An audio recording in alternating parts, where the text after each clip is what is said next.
4th year computer engineering student at Thapar Institute of Engineering and Technology. This time there were many startups. So you'll see some companies putting a cutoff of 9. Apple had come for the 6 months intern. You could be asked about anything. We did not get the privilege. It is no games and play that you can get done with it in a day. You should know your resume better than anybody else. And there is no single explanation for that. Okay, even if you still don't feel good within, you still don't feel happy.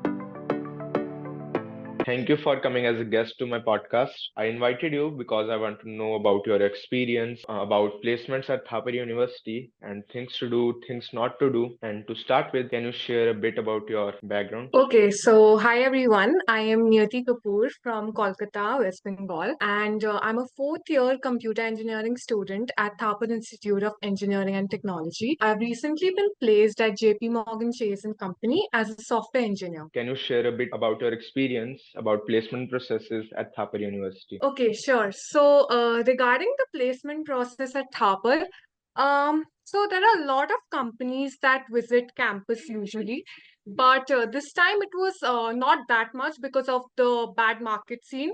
Due to recession, there were a little less number of companies coming in, but there were a mixture of companies. Usually, a lot of MNCs come in, but this time there were many startups. So like there would have been names that you would have never even heard of before, but those companies were still visiting campus, and it's like they're still very renowned and good companies.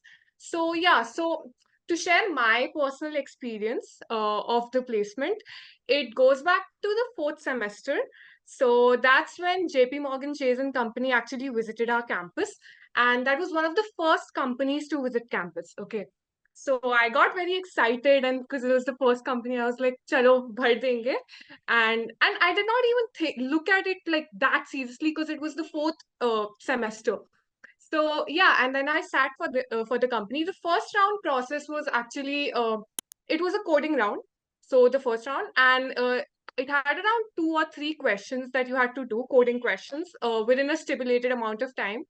So those were, I would say, easy to medium level questions based around DSA, maybe like arrays, linked lists, strings, and the like. So that the second round after that, once you get shortlisted after the coding round, was the higher view interview. So this was an AI based interview, which had happened on a platform named HireView. And there were 2 questions which the AI had asked, and you had to record yourself within a minute or two for those questions. And after that, the third and the final round was the hackathon. So the hackathon was a 24 hours hackathon, and it was a wonderful experience. So the hackathon was like a regular any other hackathon that would take place. You have to build a product. They give you a problem statement. You have to build a product within 24 hours. And there was also a one-to-one mentor interaction that had happened during this entire process. So during the hackathon, and yeah, that was about it. What were the journal cutoffs or eligibility criteria in computer engineering? Okay, so the general cutoffs, it really depends upon the company. Okay, it varies from company to company. So you'll see some companies putting a cutoff of 9.3, 9.5, and there are some companies putting a cutoff of 7, 7.5. So again, it just depends on the company. For example, so for our year, Apple had come for the 6 months intern, and the cutoff for that to sit in the test, I think, was 9.3. So that is how high it had gone for Apple. But there are other companies which put maybe some less cutoff. So it depends. And but what I would suggest to a junior year student, fresher, second year, third year, like maintain a good CG, okay, above a certain level, because I think if you're not allowed to sit for the process, what is the point of it? I think there is nothing more disheartening if you're not even allowed to sit for a company. So I feel like you should maintain a good CG level. And if you ask me what I mean by good, somewhere around 8.5 to 9. That is what I did. How did your computer engineering knowledge contribute to placement process? All right. So to answer your first question, yes, the computer engineering knowledge is that you learn from the subjects that are taught at Thapar and at any engineering college for that matter are very, very important. Okay, because these core subjects are what you would be interviewed upon in the company interview, right? So all the subjects, DSA, DBMS, OOPS, OS, computer networks, all of these subjects are core technical and you have to prepare very well for it. So that and extensive technical interviews, yes, it this also depends upon the company. So there are few companies which have like 3 rounds of technical interviews, and there are some companies which will have maybe one will do with 1 round of technical interview. So yeah, like some companies like Arcesium, DShaw, and all, they have 3 to 4 rounds of technical interviews, and probably other companies don't have that much. So it really depends again, and what kind of role you are interviewing for. So if it is a very, very like tech based, then you can expect a very extensive interview. How important were the soft skills in interview and any experience where communication skills mattered? Okay, so to be really honest, soft skills are more important than you think. Okay, like many a times we forget to give importance to these things because we are so focused on the technical aspect of things that this is the thing that we these are the courses that I need to follow, this and all I should know by the end of 4 years. But yeah, I'm not saying all that is not important, it is very important.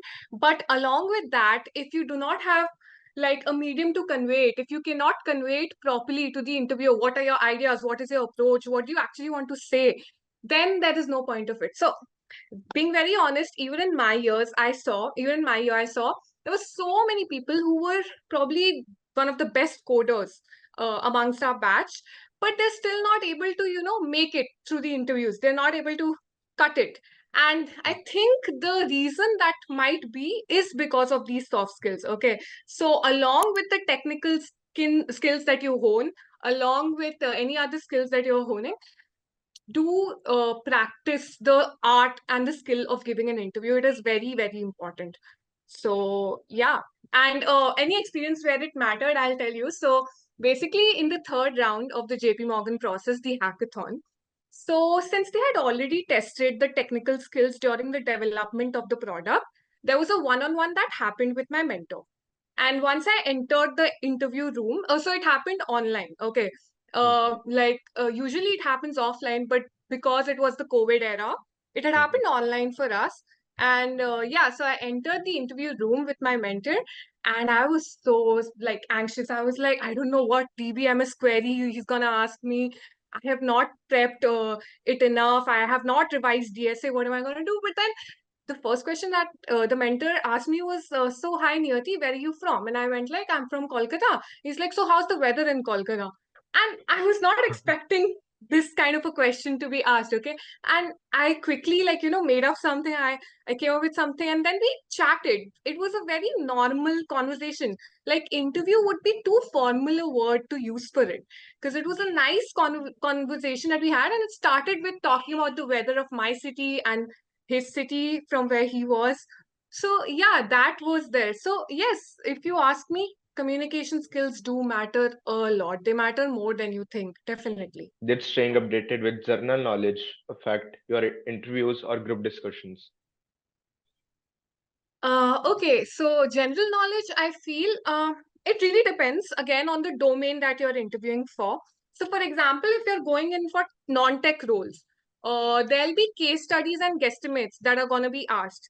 So, for that, you have to be kind of well versed with the current affairs, what is happening in the industry, the trends. You should know some of it. I'm not saying you have to be the best at it, but you should still know it that much that you can answer in an interview. So yes, it's always good. There is no harm if you have some bit. And about the tech roles, I feel tech roles may you don't need that much general knowledge, but for some companies, for example, they had group discussions. Okay, so in the group discussions, you could be asked about anything, right? Like you should be well versed, and especially with the advancements that are happening in technology every day, you should have a good, knowledge around it. Because group discussions are very like on the spot. They're gonna ask you anything that's come on the paper today, yesterday. You should be knowing, and you should be able to form a conversation around it. So yeah, general knowledge really depends what kind of role you're interviewing at. You should know about that domain and about that industry. Insights into application process and advice on strategically selecting and applying to companies. Okay, so about the insights into the application process. So for our college, Thapar, it's usually a very simple process that takes place. So it starts with a Google form. Thapar Mhm, sends out an email to everybody, and there's a Google form that you have to fill. Now that Google form has a certain number of criteria. It starts with your CG. CG is very important. You have to put in your CG. You have to put in your class 10 marks, class 12 marks, mhm, and graduation, and the CV, the resume. mhm, So this is a and yeah, so a lot of companies actually put a class 10 and class 12 cut, which can go about 75%, 80% cut. There's a cut that happens. And CG criteria, like I already mentioned, and there's a resume based shortlisting that happens after this. So after you've filled the Google form, there'll be a list of candidates who can sit for the coding round, coding mhm, slash aptitude round. So this is the second part of the process, which has the test can be anything. It depends upon the company. Again, it can be a solely coding based, it can be a solely aptitude based, it can be a combination of both. And about aptitude, they are basic logical reasoning questions, and sometimes they also include a technical MCQs questions all mhm, around OOPS, DBMS, computer networks, all of that. And there's the general coding questions that happen. So after that, after you clear this round, there is the interview process. And again, it depends on the company. There could be a group discussion, and then it could lead to the personal interviews, or there could be the personal interviews directly. mhm. And personal interviews again can be based on non-tech, tech, and then at the final there is the HR round. So about selecting companies, I feel the part where you asked strategically selecting, honestly, none of that happened for us because like I told you, because of recession, it was not like a lot of companies were coming to campus, right? So there Mhm. was we did not get the privilege key, okay, we can fill in this company, or no, this company is not for me, I deserve better. That not a lot of that happened this time, to be very honest, because of the bad market situation. So yeah, but if your time is good and there are many companies, then you can be a little selective, but I will still not advise anybody to be very choosy, because I feel it's your first job. You're anyway going to be switching companies, so it's good if it's not like you have to get into that defined company that Mhm. you are aiming for. It's good if you get that, but it's okay if you get something else also. Did you prioritize package or company reputation in application? How did you strike the balance? So very interesting question. I feel that unless there's a very big difference in package, I Mhm, feel that I personally would go for company reputation. Okay. And there are twofold reasons to that. I'll tell you. The first main reason is that so if you're wanting to apply for masters, okay. So in your profile, in your resume, you should be having a good label, a good name, mhm, right? Because uh, people look for that, and especially universities abroad do like that a lot. And the second reason is that even when you're changing jobs, even when you're switching to other companies, the recruiters do look at your resume. They go through each and every company experience that you've mentioned previously. So I feel like company reputation would matter more than package, at least for me. And yeah, I feel also because it elevates your profile, the name that you're putting in. Now about the preparation strategy, specific strategies, resources, or workshops that helped you in preparation. Okay, so for this, I think what I'll be doing is I'll give a list of resources and I'll be putting that down as a comment. And Bhavishya, what you can do is pin that comment for me. So that would be Definitely. great. So basically, I would suggest Striver's A to Z DSA Striver sheet. That is good. That is a very good resource for DSA. And for the other core subjects, I think Love Bubble is also great. So Mhm. you can go ahead with that. And so these are a few resources. I'll also share the links with you. And also, what I'm planning to do is to help out everyone. I have an Excel sheet that I've been maintaining of all the companies that came to campus this year for us for our year. So I can be sharing that Excel sheet link with you guys. Okay, so yeah, I'll be sharing a Google form and then you all can fill out that and I'll be mailing the list to you. Okay, so that and about the strategies. I feel consistency is very, very important. Consistency is the key. There is no point like grinding, putting in all the efforts only for a specific amount of time because nothing will come out of it unless you are consistently putting in those efforts and you are giving that process the respect and the dedication that it deserves.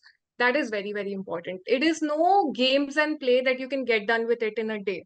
Okay, so you have to give some amount of seriousness to this process and also revision.